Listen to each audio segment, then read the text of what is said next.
To ask Makayo to flip over onto his back and present us with the underside of his tail flukes. Now there is a vein that can be easily seen along the white undersides of their tail flukes. And this is a perfect place for us to be able to collect that blood sample. Now Makayo is going to be laying his tail flukes very nicely in Leah's hands. And this is exactly what we're looking for. Now not only can we collect these samples to make sure our killer whales are healthy, but we can share this information with scientists and researchers who are studying killer whales out in the ocean.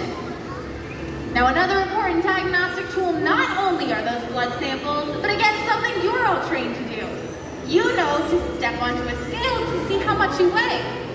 Well, in one of our adjacent pools, we have a killer whale size scale that our whales are trained to slide their entire bodies up onto, as our 16-year-old male Trua is going to be demonstrating for us here in the slide out. Now Trua weighs in at over 7,000 pounds, and here he is joining us straight at Megan. Now let's take a look at Trua's entire body. From his dorsal fin all the way down to his tail flukes is a very muscular part called his peduncle. Now this could weigh several hundred pounds. And by Trua keeping his tail in the water, we would be missing out on all of that weight. So to fix that problem, Megan can ask Trua to lift his entire body up and out of the water. And just like this is how he would properly weigh himself.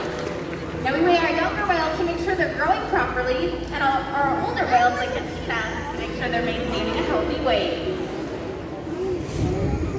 And the care isn't just physical.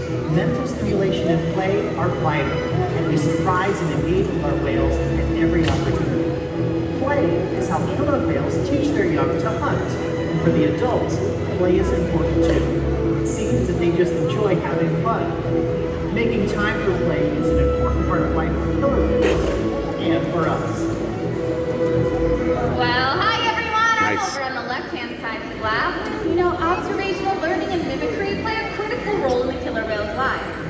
From the moment they're born, they'll learn by watching other whales and playing follow the leader with their mothers. Do you all want to play follow the leader with my buddy Trua here today? Excellent! All right, my left-hand side of the stadium, go ahead and stand on up for me. All right, everyone, keep your hands down at your sides. And on the count of 3, we're going to march in place. You're going to get those knees up really high and sound very loud. Ready? 1, 2, and 3. Head marching! He's got it!